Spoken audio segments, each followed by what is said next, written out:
What should I do if the charging connector is connected to the car but it doesn't start charging? Check whether there are any foreign objects in the plug and whether the charger connector head is fully inserted into the charging port. SAE-J177 to connector head has anti-loosening hook to prevent connection slack. Charger front with dual buckle holes.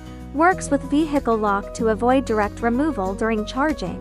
Works with vehicle lock to avoid direct removal during charging. Use sockets 50 a 25% safety redundancy for 40 a output. Insufficient rating causes tripping and charging failure.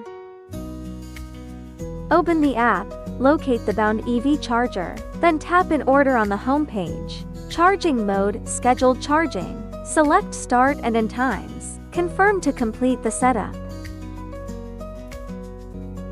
Check whether the vehicle has set up a scheduled charging appointment. Has it reached the scheduled time?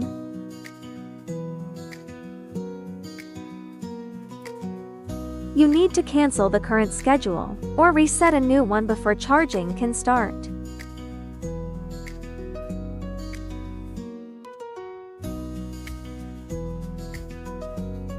Check if the target battery level is set higher than the current level. Charging will not be possible if it is set lower than the current level.